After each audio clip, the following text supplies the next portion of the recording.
Welcome to the first episode of men going their own way. ये first episode है, बहुत लंबी playlist चलने वाली है, तो लाइक शेयर सब्सक्राइब करें और सीधा वीडियो की तरफ चलते हैं। पहले रील्स या वीडियोस या फिर शॉर्ट्स देखेंगे, उसके बारे में डिस्कस करेंगे, लास्ट में हम कमेंट्स भी देखेंगे और लाइव स्ट्रीम में आप लोग जुड़ कर इस बारे में बात कर सकते हो। तो सीधा चलते हैं वीडियो की तरफ। Why do men have this weird irrational fear that women are going to use them for money they don't even have? Right, here's former Arsenal right-back Emmanuel Abue. His granddad that raised him passed away from cancer and his brother died in a motorbike accident. And if that wasn't enough, he was also going through a really bad divorce at the time. His wife was awarded all of the assets. And because of this, he couldn't afford a lawyer or afford to move out. He was essentially hiding from the police in his own house. He was also on antidepressants and was suffering from suicidal thoughts. As of 2019, he's still recovering financially and mentally. This fear is far from irrational. If a divorce can do that much damage to a professional footballer, then what could it do to the men who don't have millions in the bank? This tweet nearly has 500,000 likes, and we wonder why 3 out of 4 suicides are men. What's the point in having an International Men's Day when progress is never made? Okay, तो बड़ी ही sad सी कहानी है। किसी stupid सी लड़की ने लिखा था कि आदमियों को, लड़कों को ऐसा क्यों लगता है कि लड़कियां उनके पैसों के पीछे हैं, जबकि उनके पास उतना पैसा है भी नहीं। तो जिन्होंने ये वीडियो बनाया लड़के ने, उसने ये बताया कि एक फ़ुटबॉलर है जो कि प्रो फुटबॉलर है, प्रोफेशनल फुटबॉलर है। उसको उसके ग्रैंडफादर ने पाला था जो कि कैंसर से मर गया। उसका भाई बाइक एक्सीडेंट में मारा गया। डिवोर्स में उसका सब कुछ छीन लिया, सब कुछ, पूरे एसेट्स छीन लिए।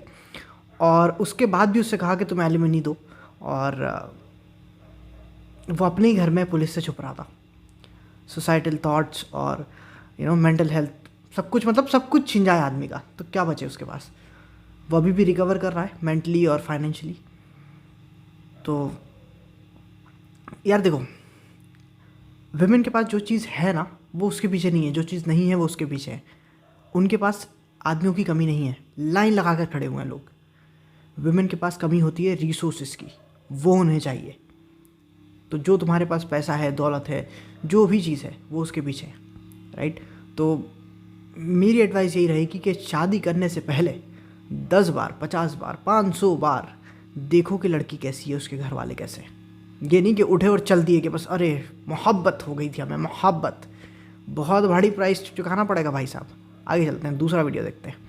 More men in the UK have died by suicide in the past year than all British soldiers in all wars since 1945. Suicide now takes more lives than war, murder, and natural disasters around the world combined. That might not include COVID, I presume, that statistic. Stealing more than 36 million years of healthy life, and the rate of suicide is growing much faster for men than for women. Okay, तो basically Jordan Peterson काफ़ी अच्छे speaker हैं और इनके साथ भी अभी काफ़ी टफ टाइम चल रहा है। सभी के साथ चल रहा है जो कि इस तरीके का कंटेंट बनाते हैं या इस तरीके की बात करते हैं, रैशनल बात करते हैं और लॉजिकल बात करते हैं और मेंस राइट पे भी बात करते हैं। तो एंड्रू टेट हो गया, या फिर एक और उसके साथ ही वो जो छोटा यंग लड़का था, उसका भी सस्पेंड हो गया। और भी बहुत सारे यूट्यूबर्स हैं, बहुत सारे ऐसे लोग हैं, राइट, जिनके साथ बहुत मुश्किल का वक्त गुजर रहा है। और इस वीडियो में खैर वो ये बात कर रहे थे कि मैन की जो सुसाइड रेट है और जितने तादाद में आदमी सुसाइड कर रहे हैं, उतने तो लोग, राइट, बेसिकली वो ये बताने की कोशिश कर रहे थे, उतने लोग मारे नहीं गए हैं वॉर्ड्स के अंदर जितने के लोग, आदमी सुसाइड कर रहे हैं। मेजॉरिटी आदमी ही सुसाइड कर रहा है। तो ये बड़ा ही दिक्कत वाला काम है। और इसकी सबसे बड़ी वजह यह है कि हमने वो टेम्पलेट, वो माइंडसेट आदमियों को देने की कोशिश करी है जो कि उनके लिए नहीं है। उनका दिमाग उस तरीके से काम नहीं करता कि मैं काम जब करूँगा जब मैं मोटिवेटेड हूँगा, मैं काम जब करूँगा जब मैं हैप्पी हूँगा। नहीं, ये सारी चीज़ें विमेन करती हैं। आदमी काम इसलिए करता है क्योंकि वो उसकी ड्यूटी है, वो उसकी रिस्पॉन्सिबिलिटी है। मुझे अच्छा लगे बुरा लगे, मेरी जो फीलिंग्स है, मेरी जो क्या बोलते हैं उसे, मेरा मूड कैसा भी हो, इर्रिस्पेक्टिव ऑफ दैट, मुझे वो काम करना है, वो काम होना है और मैं वो काम करूँगा, राइट। बट हम जिस तरीके से एजुकेशन करते हैं, जिस तरीके से सारी चीज़ें करते हैं, सारा सिस्टम जो है वो विमेन सेंट्रिक है और वही चीज़ टेम्पलेट वो आदमियों पे थोपने की कोशिश कर रहे हैं। इसीलिए ये प्रॉब्लम्स आ रही हैं। अगर आदमियों को रफ़ एंड टफ शुरू से बनाया जाए तो वो हैंडल कर सकते हैं सिचुएशन को, क्योंकि आदमी की लाइफ ज़्यादा टफ है और उसके बाद उन्हें एजुकेशन सही नहीं मिलेगी तो फिर यही हाल होगा। खैर, आगे चलते हैं। This ain't build a dude. You don't get to pick and choose. 6-pack abs with shoulders too. Bouncing pecs like Terry Crews. Okay, Okay, how many songs have men made and then women turned it into just making it about them and their power? And feminists seem real quiet when that happens, but when a man does it with a woman's song, automatically it's, oh, the boys making it about them. If you guys really want equality, this shouldn't bother you. Okay, तो basically कोई song था, उस पर लड़के ने जो है female centric song था, उसने टर्न किया मेल पॉइंट ऑफ व्यू से, तो बड़ा ही बुरा लगा उन्हें। तो उस पर ये एक लड़की है जो आई थिंक लड़की है, आवाज़ से मतलब लग रही थी, बाकी हेयर कट और उससे तो मतलब हो सकता है कोई बच्चा हो या लड़की हो, मुझे लड़की का ज़्यादा अंदेशा है कि लड़की है। तो उसने कहा कि जब कोई भी बात हो या कोई भी सॉन्ग हो तो वुमेन अपने बारे में बना लेती हैं, लेकिन अगर आदमी ये काम करें तो उन्हें बड़ा बुरा लगता है, यार तुम तो फेमिनिस्ट हो, तुम्हें तो इक्वालिटी के बारे में सोचना चाहिए। लेकिन खैर उन्हें इक्वालिटी कहाँ चाहिए, तो हमें पता है। आगे चलते हैं। Wife won't simply leave the relationship. She'll either cheat or sabotage her way out of it. And before you tag her and ask her if any of this is true, understand this is one of the many unflattering realities about modern dating that she'll never tell you, at least verbally. She uses an exit strategy as a means to protect her reputation, especially when there's friends and family involved. So there's no need to worry. She'll show you through her actions whether she wants to be with you or not. So is she consistently starting unnecessary fights? Is she engaging in nefarious activities in the relationship? If she's consistently putting her position in your life in jeopardy, that is her way of showing you, I don't respect you, I do not value what we have, I'm trying to cut things off, but I want to hand you the scissors. You need to understand the signs, save yourself some time, and adjust accordingly.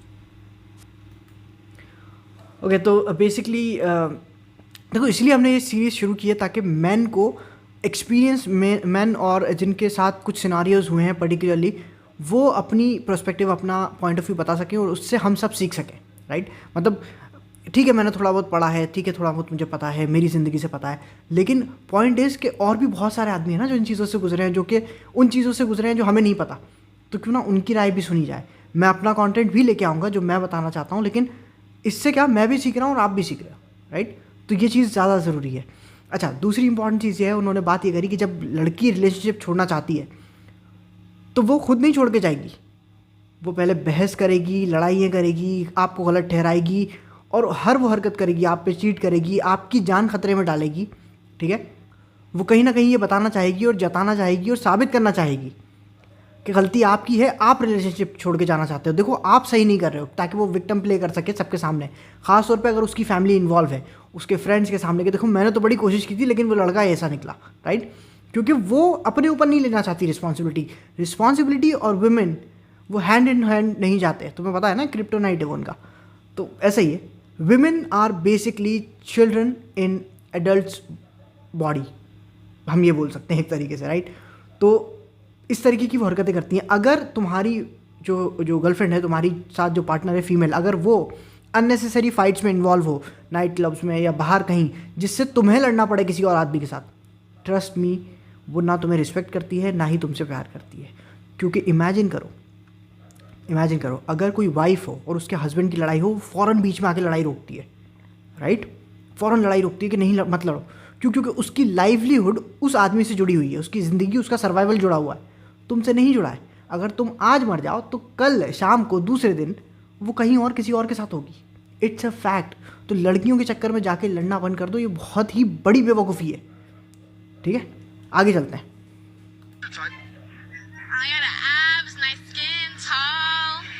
Okay, what about you?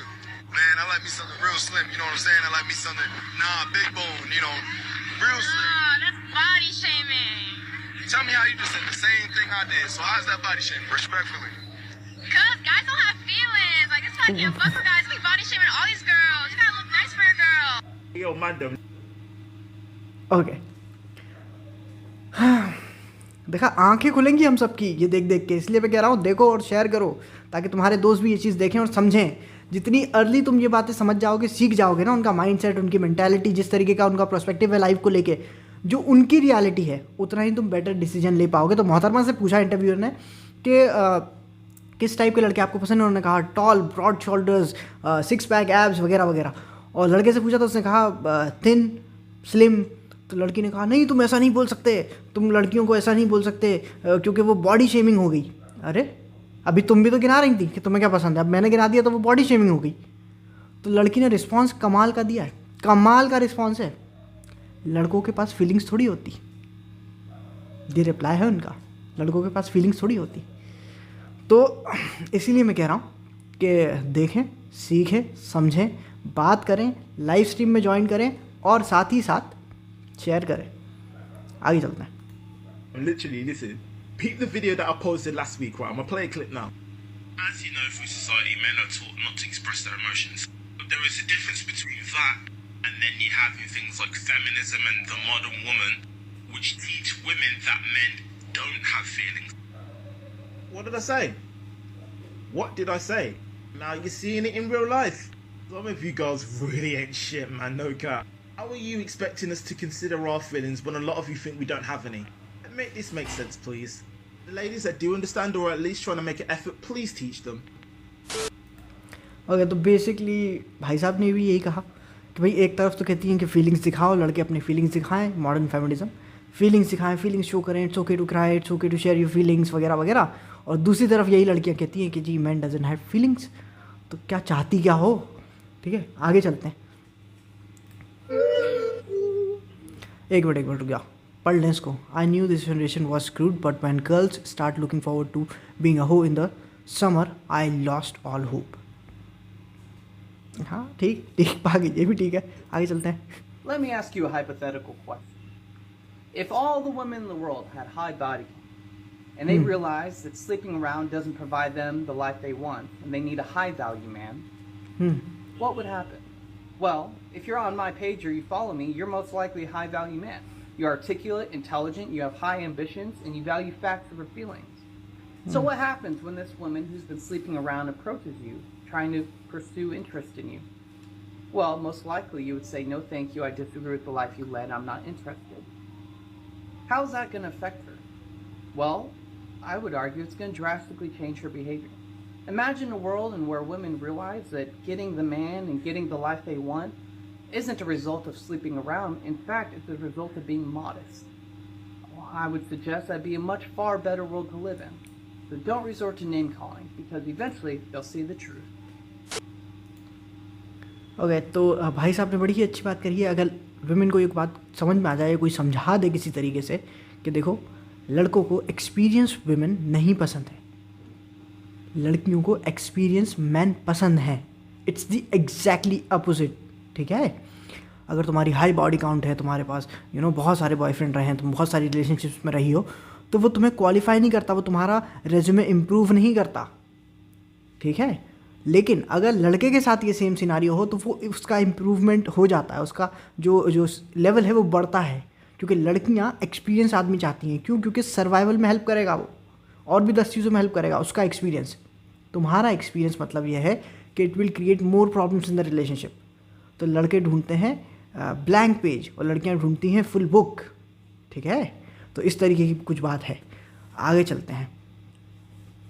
मुझे नहीं लगता वैसे ऐसा होने वाला है। ठीक है, क्यों? क्योंकि कौन समझाएगा उन्हें, और वो समझेंगी। और मान लो कुछ लड़कियां समझ भी जाएं तो मुझे नहीं लगता सब समझेंगी। क्यों? क्योंकि सब लड़कों को कैसे समझाओगे ये बात कि अगर लड़की का बॉडी काउंट हाई है तो उसके साथ मैरिज मत करो या उससे दूर रहो। अल्फ़ा मेल्स में भी दूर रहेंगे जिनके पास हाई वैल्यू है, बाकी सब क्या करेंगे, है ना? तो आगे चलते हैं। That these men 9 times out of 10 aren't husband material. So 2 things. One, you made the common mistake of assuming that when it comes to relationships, women are like these just virtuous, innocent victims that are constantly at the mercy of these horrible men that are walking around. So once you strip away that false narrative, then you can really start to look at intersex dynamics from a more honest angle. Because number 2, when men are bringing up the 80% likelihood of it being a woman that files for divorce, men are not shaming women for leaving. Men are essentially saying that women are incentivized to use the state to weaponize the "I'm unhappy" phrase that women use in a marriage to leave men. But it's not the leaving that's the issue, it's the fact that she does it at his expense vis-a-vis alimony, child support, and division of assets. Okay, तो मोहतरमा ये कह रही हैं कि अक्सर जो आदमी होते हैं वो गुड और हस्बैंड मटेरियल नहीं होते। तो खैर उस पर बात यह है कि भाई तुम्हें ऐसा लगता है कि हर वुमेन जो है वो विक्टिम है और आदमी जो है वो मॉन्स्टर है। ऐसा नहीं होता। ज़्यादातर जो डिवोर्स फाइल किए जाते हैं वो वुमेन की तरफ से किए जाते हैं, आदमी नहीं अपनी रिस्पॉन्सिबिलिटी से भागता। ठीक है, अमेरिका के अंदर 52% रेट है डिवोर्स का, यानी कि हर दूसरी मैरिज 52% मतलब हर दूसरी मैरिज। और डिवोर्स कौन कर रहा है? 80% of the time women. 90% of the time court जो है वो रूलिंग देती है वुमेन की फेवर में। ठीक है, और एक तो तुम छोड़ के भागो, ठीक है, मैदान से तुम भागो, उसके ऊपर से तुम बोलोगे जी आदमी हस्बैंड मटेरियल नहीं है, उसके ऊपर से सारे एक्सपेंसेस जो हैं वो आदमी को उठाने, राइट। तो एलिमनी, चाइल्ड सपोर्ट वगैरह वगैरह, और हाफ जो एसेट देने हैं तुम्हें, हाफ से भी ज़्यादा, कभी कभी तो फुल मिल जाते हैं, राइट। तो सब कुछ ही तुम ले लो, मतलब सब कुछ मेरा तुम ले लो, उसके बाद बोलो कि मुझे महीने की एलिमनी भी दो और चाइल्ड सपोर्ट भी दो, राइट। तो मतलब तुम छोड़ के जा रही हो मेरे एक्सपेंस पे और फिर इल्ज़ाम भी मुझ पे लगा रही हो, और ये सारी हरकतें हो रही हैं गवर्नमेंट की वजह से। तो ऐसा कुछ उनका कहना था। हालात वाकई बहुत बुरे हैं, और अगर अभी जल्दी ही इस चीज़ को नहीं संभाला गया तो हालत और भी ज़्यादा बिगड़ेंगे। और उसकी वजह यह है कि जो भी चीज़ वेस्ट में होती है ना, वो चलते चलते हवा के साथ उड़ते उड़ते ईस्ट तक आती है। अगर वहाँ मी टू मूवमेंट आया था तो यहाँ भी आ गया था, राइट। तो हमारी सोसाइटी में जल्दी वो चीज़ें हो जाती हैं, तो इसलिए हमें थोड़ा सा और एक्स्ट्रा केयरफुल रहना पड़ेगा इस बारे में। खैर, कमेंट सेक्शन की तरफ चलते हैं, कमेंट्स देखते हैं कुछ। ओके, तो पहला कमेंट बड़ा ही अच्छा है। किसी ने कहा है कि मुझे तो पता ही नहीं था कि मेल सुसाइड जो है वो ज़्यादा है उस वॉर में मरे हुए लोगों से, मतलब नंबर जो है वो बहुत ज़्यादा है। तो ये भी बड़ा इंपॉर्टेंट कमेंट है। इसके अलावा जो है, अच्छा ये भी बड़ा अच्छा कमेंट है कि जो बोओगे वही काटोगे। तो वुमेन का वक्त भी आएगा बहुत जल्दी और पछतावा होगा, इन्हें वाकई होगा जिस तरीके की हरकतें कर रही हैं, क्योंकि ये जनरेशन जब ओल्ड होगी ना तब इनके पास कोई सहारा नहीं होगा, जब इन्हें बड़ा अफसोस होगा, ठीक है, क्योंकि ये कुछ ज़्यादा ही अलग है। तीसरा एक बड़ा ही अच्छा कमेंट है कि ये मूवमेंट जो है, ये जो थिंग है जो भी है, मैन गोइंग देयर ओन वे या रेड पिल वगैरह जो है, इसमें केविन सैमुअल्स का भी बहुत बड़ा हाथ है। Yes, he is no more and rest in peace. तो you know, God bless him. तो खैर बहुत लंबा वीडियो ऑलरेडी हो चुका है, तो मिलते हैं दूसरे वीडियो में। Bye bye.